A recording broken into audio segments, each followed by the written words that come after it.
Kalau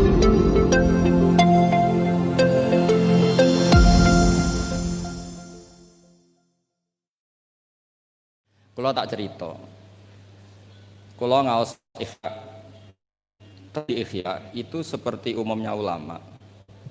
Itu ada bab-bab tentang keriangan. Sebagian dibabkan di Al-Imbisat, asik sama Allah. Sebagian dibabkan Kitabul Iski wal Mahabbah wal Wujdi, ada yang baca wal Wajdi. Keasikan bersama Allah ini ceritanya banyak sekali. Termasuk wonten cerita Nabi Musa niku donga iku mboten enten udan, donga mati-matian niku mboten mandi. Mun salat hajat, mun istisqa mboten mandi. Niku Nabi Musa, pemenang saniki istisqae orderan tambah ra mandi. Istisqa saniki niku kiyaine ra di sawah, dijak istisqa ora rasa-rasa aku ra di sawah. Sing semangat istisqa sing sawahe ombol. Lah kula kiai politik wedi ra mandi mboten purun lho Gus. Wong akeh-akeh ora mandi wae. Dadi tok ora gelem. Karena ketika gak mandi ku ora kok terus wong darani akeh maksiat. Kiai ini sing ngobos sih. Padahal versi langit ora mandi mergo akeh sing maksiat. Tapi sing dohir kan ono kiai ini. Daripada darani ra mandi kula termasuk kiai yang enggak pernah sholat istisqa. Karena takut tersangka mboten mandi. Dan itu bagus, mempertahankan harkat dan martabat itu bagus. Niku mun ijazah keng saya kula. Mboten krana gengsi, ini kan martabat. Karena kiai-kiai itu tahu Allah karena gawe udan niku mergo akeh maksiat. Tapi akhirnya Nabi Musa minta mboten mandi. Mboten karena Nabi Musa kata Allah, "Inna fihim namaman." Nak kepengin dongane mandi, sing tukang adu-adu ditokno ke kelompok iku. Dari Nabi Musa, ya gampang kok Gusti. Namam itu siapa? Nanti saya usirnya. Jawabnya pangeran unik. Ya Musa, ini nahaitu to ini anhan namimah wa aku numaman. Aku iku pangeran sing nyariatno wong ora oleh adu-adu. Lah aku nunjukno wong iku sapa berarti aku adu-adu. Jadi aku iki pangeran yang mengharamkan namimah adu-adu. Nah aku nunjukno sapa wong iku berarti aku adu-adu. Berarti mboten saged ora iso nek iku ora iso. Akhirnya solusinya apa? Solusinya wis ngene ae. Niki cerita Ihya tadi Gus Wafi kan petuki kawulaku wonge ireng, bareh niku wonge ireng. Temuriku pokoke dirangno ireng, mestine ya elek ya wong ireng. Ireng ndak mboten ngerti kalau kriting napa mboten ngerti pokoke ireng ndak. Walhasil Nabi Musa ketemu niku Dun Aswad niku. Dengan nurnya Allah, Nabi Musa pirsa kalau itu bareh dengan nurnya Allah juga pirsa kalau itu Musa kalimullah. Itu diantara di Kitabul Mahabbah wal Iski. Itu dialeknya syariat itu kacau sekali. Kacaunya saya diminta Allah supaya kamu berdoa supaya ada hujan. Niku dongane niku kacone pol. Ya Allah, apa hujan dan angin sudah tidak nurut sama jenengan sehingga ada hujan? Apa engkau takut stok bisinglit tidak nurunkan hujan? Kacau semuanya doanya itu kacau secara syariat. Tapi itu cara bareh manja sama Allah. Faham Musa bibat sih di kitab-kitab Musa ingin jotos bar karena secara syariat salah. Tapi jawabnya Allah, ojo jotosi Musa, ojo taboki. Innahu yudhikuni fil yaumi salasa marra. Ono sing innahu adhakani fil yaumi salasa marra. Aku seneng mbek gaya dongane dekne aku seneng. Ora usah diterjemah bikin saya tertawa kenyamanan. Kalau hujan tidak turun karena mereka maksiat ya Allah, maksiatuhum la tadruka. Maksiat mereka itu tidak bahaya bagi engkau. Engkau itu zat sing la tadruka maksiatuhum. Engkau zat sing wong kabeh maksiat itu mboten ngefek. Kok jenengan pertimbangno apa ben wis. Jadi Ihya itu satu kitab yang nak ngebabno serius. Kula nggih gumun mbek Imam Ghazali, cara kepanggih. Niku kula ngaji mbek Habib Muhammad, bareng-bareng ngaji ning Imam Ghazali. Itu kalau bikin bab kitabu misalnya Fawaidin Nikah. Wah iku koyo-koyo nikah wajib karena dengan nikah ada turunan, ada generasi, ada penerus tauhid. Tapi bareng kitabu Afatin Nikah, koyo-koyo nikah itu haram. Padahal dikarang satu orang. Gara-gara nikah katut bojo, gara-gara bojo akhirnya polah, gara-gara anak. Wes urip. Dikarang satu orang. Ketika cerita kita faidil uzlah, seakan-akan uzlah itu wajib. Uzlah itu kapan? Ketika di mana-mana ada dosa. Saiki apa dosa? Kalau nanti ketemu kanca kula Gus, nak ketemu ngayu, senenge ketemu wong elek parah di. Lah terus kowe suci. Ya iya lho Gus, nak ketemu ngayu kan sahabat padha, ketemu wong elek ya ngenyek ku ya dosa. Kan sama kan ketemu wong ayu dosane sahabat, ketemu wong elek dosane ngenyek. Ribet kan? Ketemu wong sugih dosane tomak, ketemu wong melarat dosane nyepelek. No ribet kan? Ketemu Habib Muhammad tak pas-pasane njaluk ning swarga. Kan ya ribet. Wong tak pas-pasane kok njaluk ning swarga. Tak di tenanan sumpet itu. Iki kadang kiai iki ngoten Gus. Salam template 100.000 njaluk swarga, ribet kan? Setahun pisan ya juke swarga. Biar hisab bisa lho. Iki gak terima asline Habib Muhammad ya ora trimo. Kan ribet. Ya tapi misalnya dekne ra gelem hormat Habib iki luwih salah meneh kan. Dunia iku ribet. Sehingga penting uzlah. Tapi ketika Imam Ghazali ngarang Kitabul Afatil Uzlah, gara-gara uzlah gak ono taklimu umat Rasulullah Muhammad sallallahu alaihi wasallam, gak ono syiarul jamaah, gak syiaruddin, gak ada syairullah. Wong nak uzlah kabeh iku ora ono kebaikan, ora ono kebenaran, anane maksiatullah. Jadi pas ngarang fawaidul uzlah kaya-kaya uzlah iku wajib, pas ngarang afatul uzlah kaya-kaya uzlah iku haram. Sekarang oleh satu orang. Ketika ngarang kita Roja, wis kaya-kaya hubungan mbek Allah ku nyaman, nyaman senyaman-nyamannya. Saking nyamannya Roja di situ itu Imam Ghazali cerita, nanti ketika di mahsyar itu lama ditanya sama Allah, gimana kabar kalian? Saking wedine ulama itu wedi kabeh dosa kula, ngeluh semua. Tapi ada ulama sing ngendikan gini, nggih Gusti dosa kula kathah, tapi sing jelas mboten enten dosa sirik. Jenengan janji nak dosa liyane sirik jenengan sepuro, niki ketajiran sepuro. Ternyata Allah suka yang ini. Ya wis tak sepuro, tak sepuro. Itu di Kitab Roja. Tapi ketika ngarang Kitabul Khauf, wes kabeh. Kamu jangan terjebak tertipu oleh tempat yang paling soleh, paling baik. Kurang apanya surga? Gara-gara kesalahan Nabi Adam tetap diusir dari surga. Kamu juga jangan terjebak tertipu dekat sama orang hebat, orang soleh. Ketika kamu tidak bisa meniru kesolehan itu. Kurang dekatnya Abu Jahal, Abu Lahab dengan orang-orang soleh di sekitarnya. Tapi tidak bisa memanfaatkan orang-orang soleh itu. Oh beliau cerita betapa keliru terus. Ketika ngarang bab apa? Khauf. Jadi ketika ngarang bab rojak seakan-akan hidup semudah itu, ketika ngarang bab khauf seakan-akan hidup itu sesulit itu. Dikarang oleh satu orang.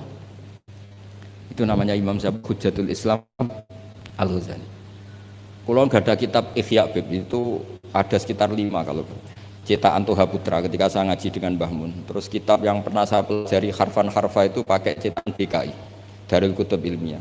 Kalau ada naskah salah saya benarkan pakai caranya kitab Ithafus Sadat Al-Muttaqin karangannya Sayyid Zabidi Muhammad Murtado Az-Zabidi.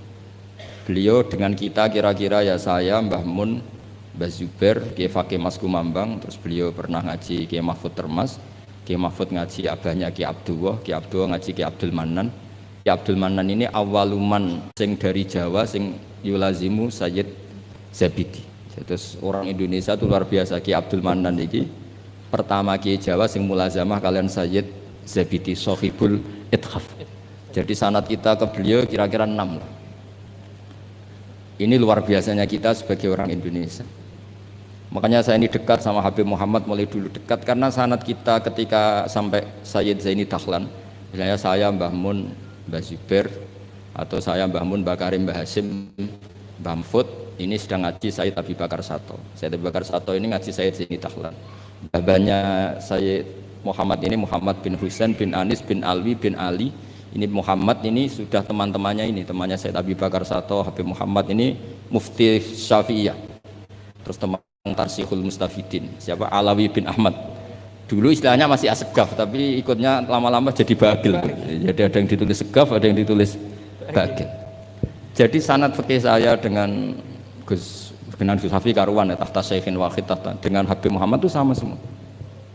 Semulai rapodo itu nak radhi sinauni itu kudu ngerti. Semulai rapodo itu ketika agak disinauni. Itu ulama-ulama dulu. saya baca I'anatul Thalibin. Itu dulu ulama Arab itu tidak pernah kebayang ono korban patungan. Tapi gara-gara ada surat menyuratnya ulama-ulama Jawa, beliau menyebut ada banyak rosail min ardi Jawa yang mengirimkan uang supaya dikorbankan di Arab Saudi. Hukumnya kayak apa? Jadi ngirim uang supaya dibelanjakan di Arab kemudian jadi udhiyah. Begitu juga kitab Buhyatul Mustarsyidin itu sudah ngomentari wa amma ardu Batavia. Jadi kayak apa hubungan Indonesia dan Yaman dan Mekah. Habaib-habaib itu dulu temannya itu rata-rata ulama Indonesia. Sehingga banyak Habib Kutub yang zuriyahnya di Indonesia, mulai Sayyid Abdul Qadir Segaf Tuban sampai banyak Habib Muhammad ini, Habib Ali Sohibu Simtiduro, zuriyahnya banyak yang di Solo.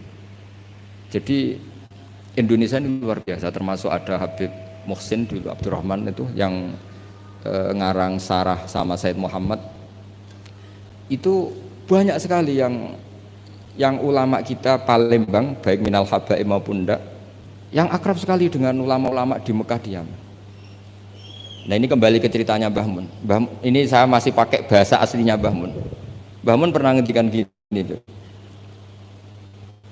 Ketika Spanyol itu guling nggak? Spanyol dulu Andalusia itu pernah lama sekali jadi negara Islam dan itu melahirkan ulama-ulama top mulai Ibnu Malik, mulai Imam Qurtubi, mulai Imam Syatibi, itu semuanya jebolan Andalusia.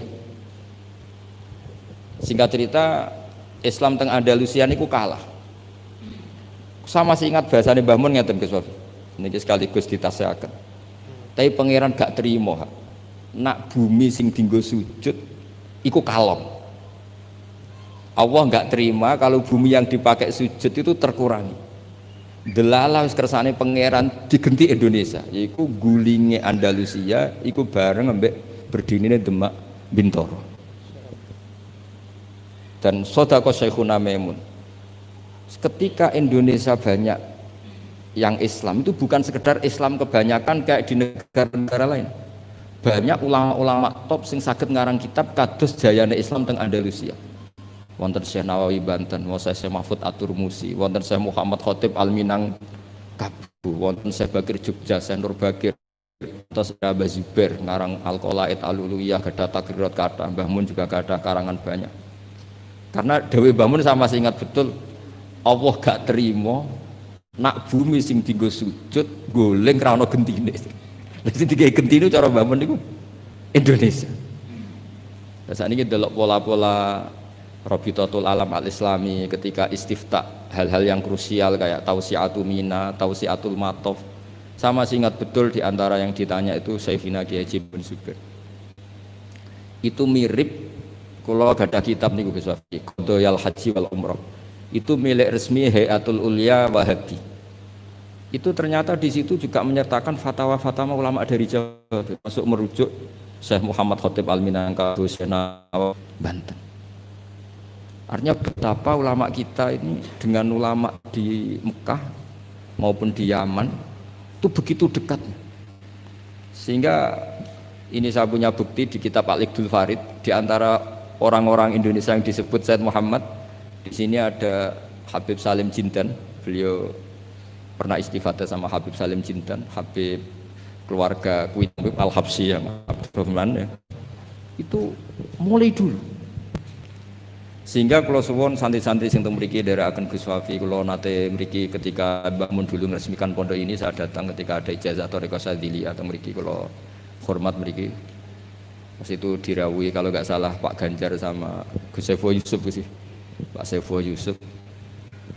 Yai cerita mazhab napa Syadziliyah. Saya masih ingat pernah didhawuhi Yai, hak Wafi iku bejo. Mergo genteni Mbah Rozak dhisik sing gawa Syadziliyah ning kawasan Solo iku Mbah Rozak.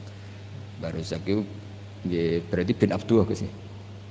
Kan Mbah Mahfud, Mbah Dimyati, Mbah Rozak sing bin sinten?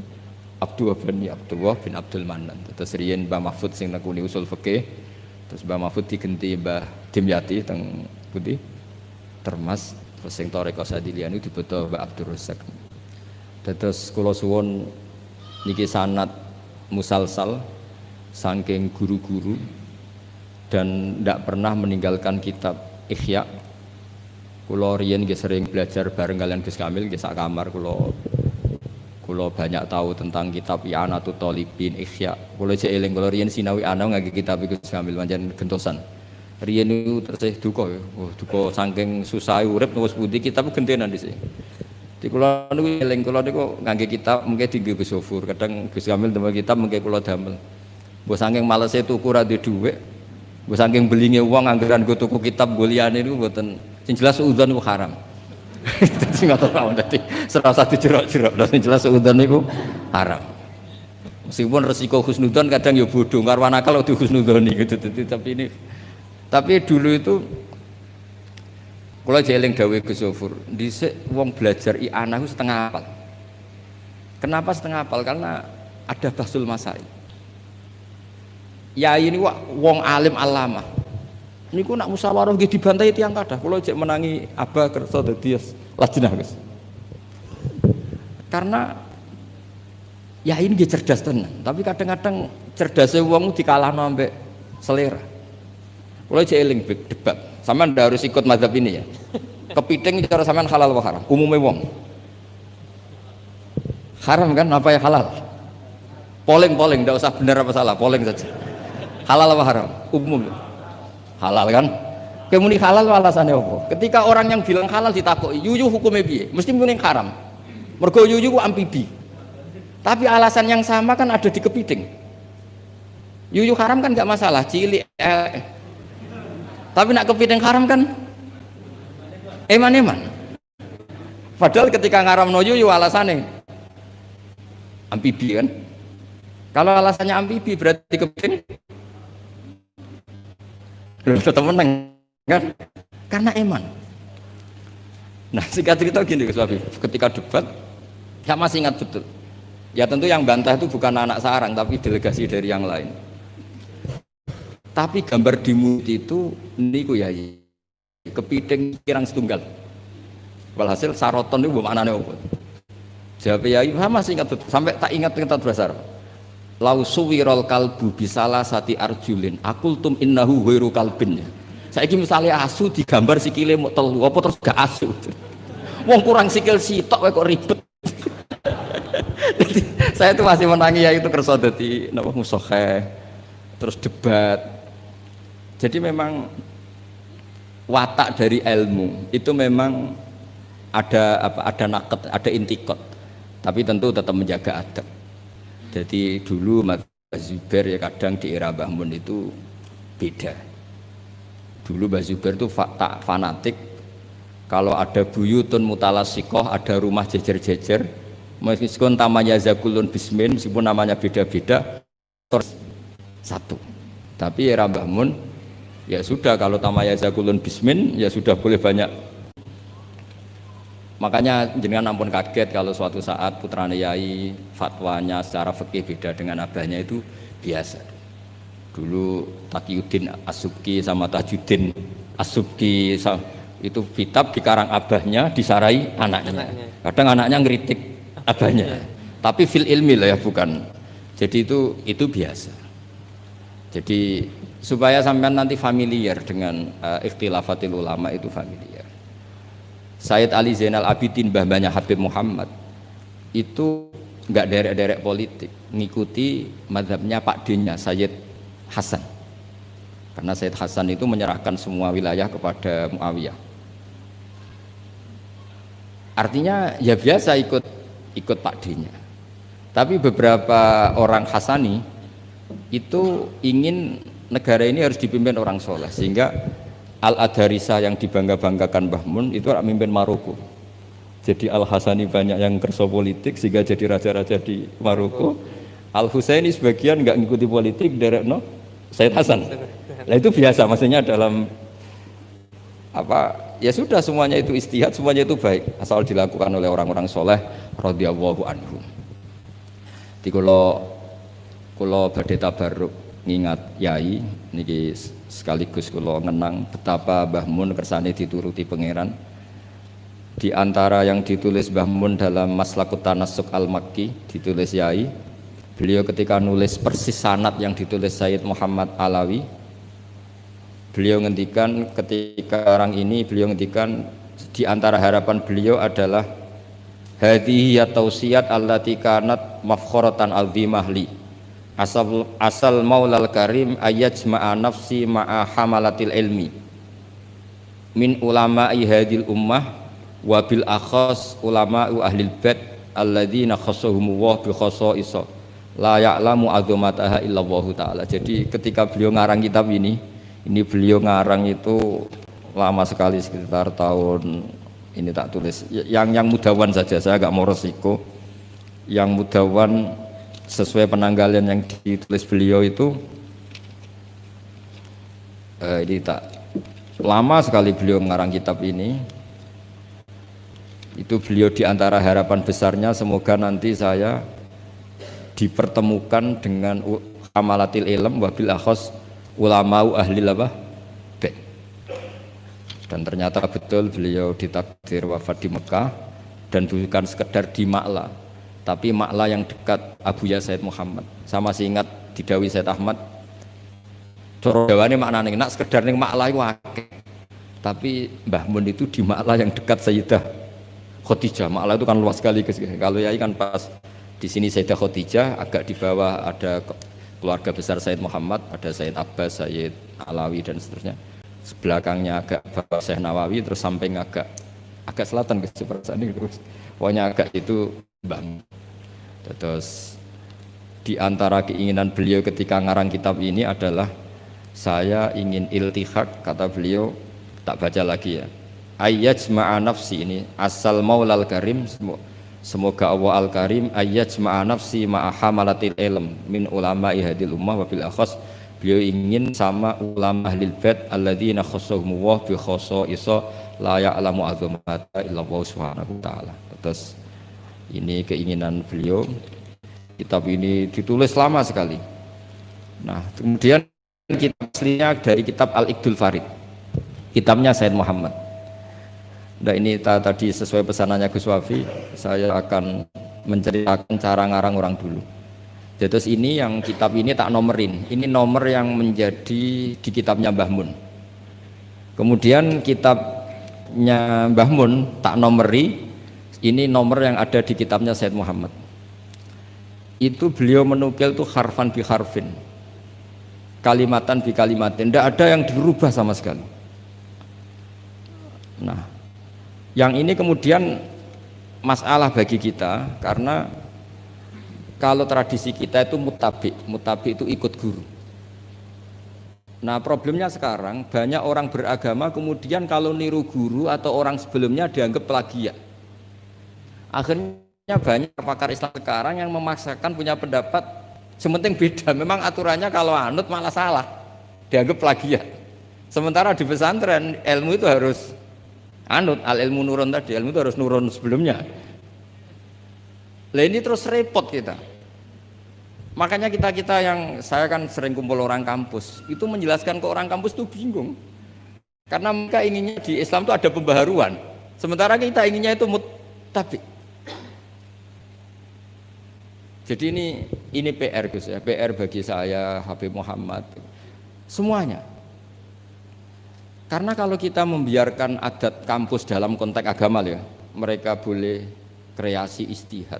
Kayak apa bahayanya agama ini? Karena mereka itu siapa? Kan ini hukum wa rasulih, bukan semau gue. Bisa menakhuda ilaha wa orang yang ikuti apa? Hawa nafsu. Makanya ada seorang kiai di Rembang itu unik. Itu kalau ada orang anaknya sekolah di jurusan teknologi atau sains atau apalah yang umum malah boleh. Alasannya beliau paling utak-atik sekrup. Tapi kalau orang nggak bakat alim kok sekolah di jurusan agama malah nggak boleh karena takutnya utak-atik agama. Jadi kiai itu ya kadang unik. Bahwa rai-rai bakat ulama kok sekolah ning jurusan agama. Ora oleh. Mari utak-atik agama. Tidak jurusan pesawat atau mobil malah boleh, paling utak-atik skrup. Ini kata kiai itu loh, bukan kata saya. Dulu saya ya eskal, kok bisa begitu. Tapi setelah ngaji itu menjadi tahu memang perbedaan ekstrim kita adalah kalau di kampus itu ilmu itu harus ditemukan sendiri, kalau niru itu plagiat. Di pondok kalau niru itu mubtadi, bukan muttabi. Akhirnya ribet. Makanya akhirnya lah, terus kita bagaimana? Bangun ngendikan alal akil ayakun arifan bi zamani, mukbilan bisani, arifan bi zamani dan seterusnya. Ya sudah, materinya sama tapi dikemas yang beda.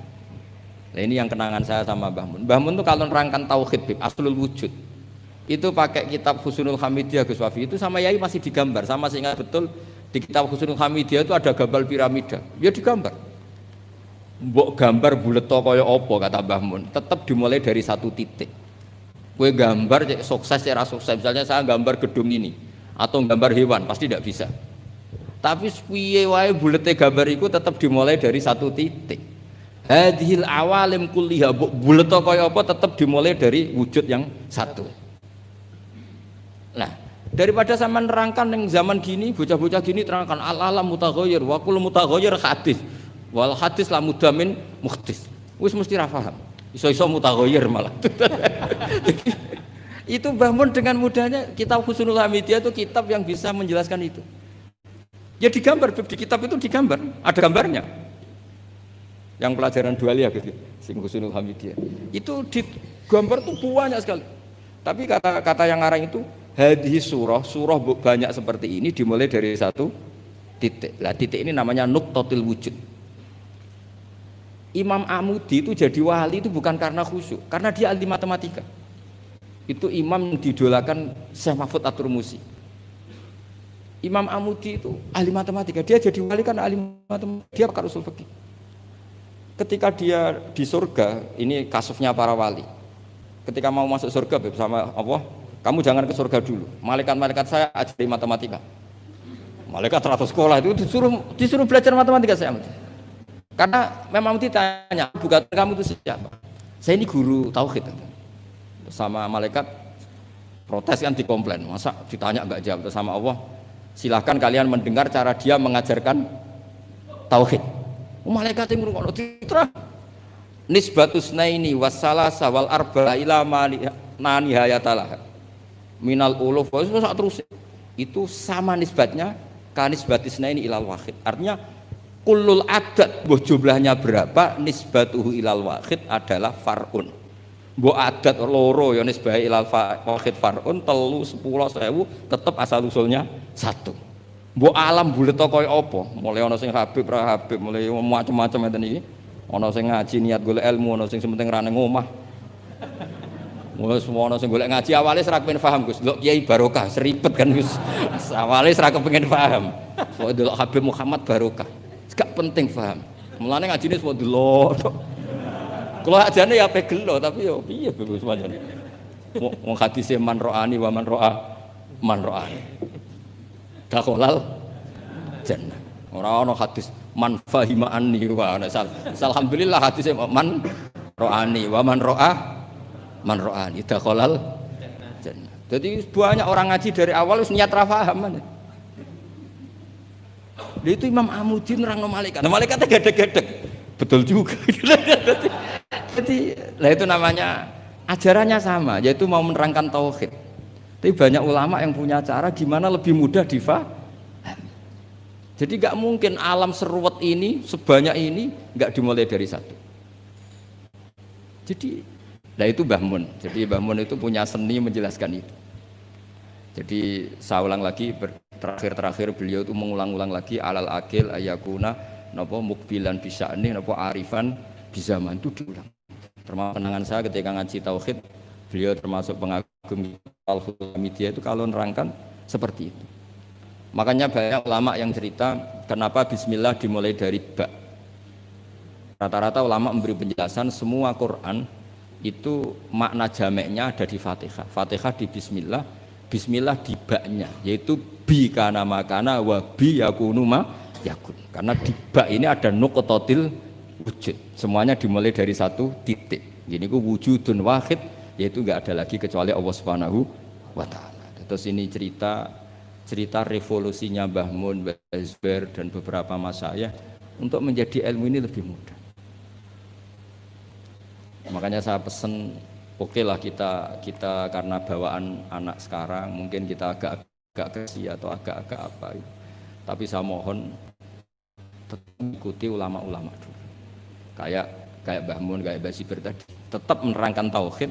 Tapi daripada sampean tetap menjual al-alam mutaghayyir wa kullu mutaghayyir hadis la budda min muhdis.